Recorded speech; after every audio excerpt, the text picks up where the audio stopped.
Hi, everybody. Welcome to insPAWed. I'm Cyndie Morgan, and this is my four-legged co-host, Nigel. On this show, we celebrate the pets who inspired our purpose, and today I am so excited to welcome my guest, Jacob Held. Jacob, hi, welcome to the show. Thank you. Thank you, Nigel, as well. So Jacob is a veterinary and children's book author from Central Massachusetts. He is the creator of Prescription of Fiction, a great children's book. His work is inspired by his experience as a veterinarian and as a parent. And Jacob is guided by his dog, Fidelis, also known as Fidey. Yep. So we're going to learn a lot about Jacob today and his inspiration. So tell us a little bit about your pet and how you were inspired on your journey. So Fidey, we got my wife and I when we were engaged we lived in an apartment in Hopkinton. We got from a very nice rescue called Bay Path Humane Society, which is kind of near where the marathon start line is, the Boston Marathon. Okay. I actually work over there now as well, not at Bay Path, but a clinic nearby. He just kind of was the genesis of my wife and my relationship, from engagement to living, in our first apartment together, and just creating a life together. And now he's 7 going on 8 with, 2 little housemates, human housemates, as our kids are getting older and he's getting used to that. And I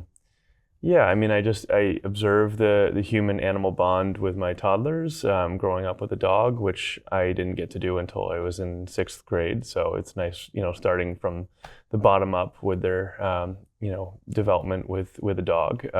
Absolutely. And as a veterinarian, they started asking some questions about kind of how I work, as a veterinarian and help animals. And I thought the best way to explain that to them would be to write a book about it.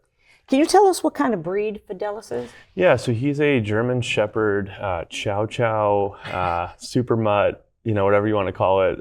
We got him DNA tested through Embark, and you get a readout of like 4 or 5 different breeds. But those are like, the highlights, the Chow Chow German Shepherd. Those are the ones you can really see in his character. Does he have the black tongue like a Chow Chow? He has a little bit of pigment, not so much on his tongue, but kind of his gums a little bit. Okay. And he's got some brindly paws, which I thought maybe would be a boxer mix too or something, but we never saw that in the readout, surprisingly. That's amazing. Yeah. So what's one lesson your pet has taught you? What moment made you realize your pet had sparked something bigger? I don't necessarily have a specific moment. I mean, he was amazing from the get-go. But I think, the fact that he was just so loyal. Like he struggled a little bit as a puppy because he was barking a lot. He didn't want to be crate trained. And then he really just learned on the fly. He caught on. I mean, puppies are just so resilient. Dogs are so resilient. But the cool thing was, we realized, I think this was more of the moment that you're asking about. We realized through having a dog, you can meet so many wonderful people. And he was there every step of the way. We made a bunch of friends through him because our dogs started playing together. And then we got to talking in the apartment complex. He was just...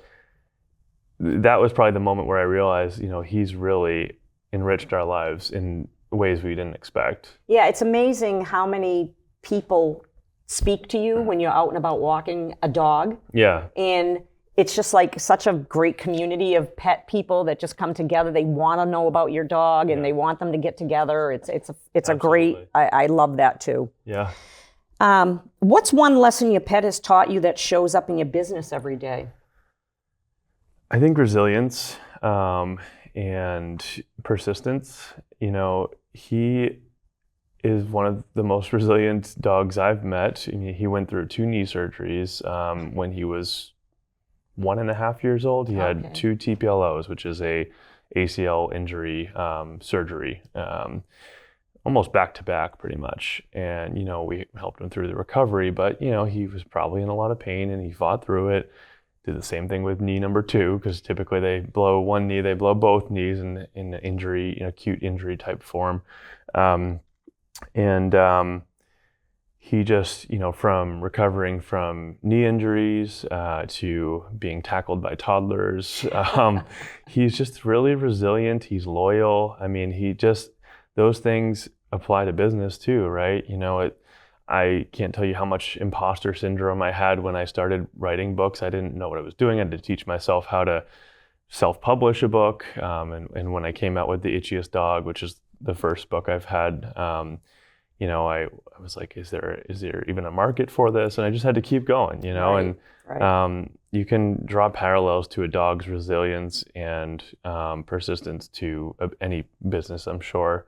But in this regard, it's just about, keeping your cool and knowing that eventually you'll get through this. And I think for him, he's seen very different walks of life in our family and been there every step of the way. So Jacob and I met when I was running the citywide dog event, Haverhill's Woofstock, and Jacob approached me to be part of the event to use it as a platform to reach an audience with his new book that was out called The Itchiest Dog. Was the dog in your book, does it look like Fidelis? No.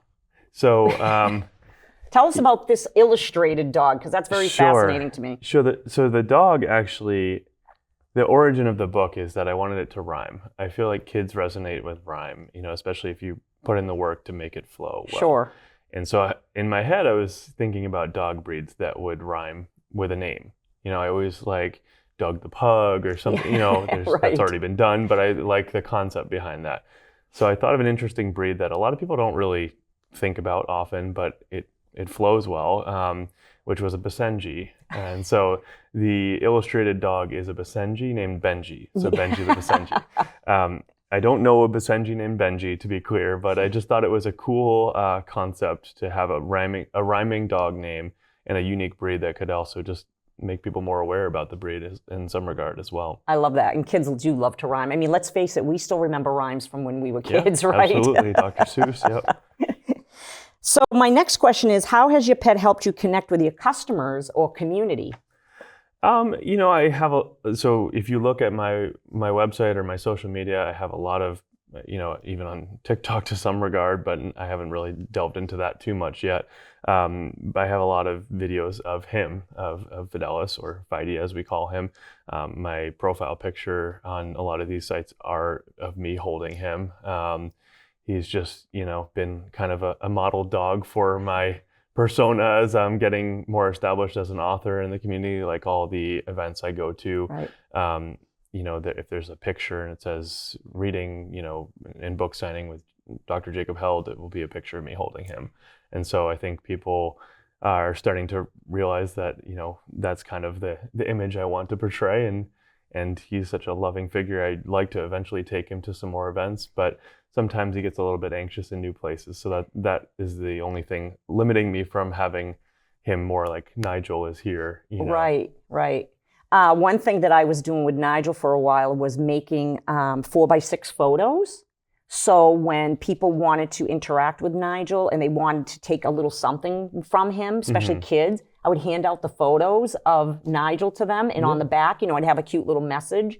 So that's one suggestion for you. But I also feel your illustrated dog is really Fidelis. So everywhere you go with this book, the energy of your dog who inspired you to create all of this is always really present, right? I think all of us who have any project, the dog or the pet that inspired us, soul, the energy of this animal is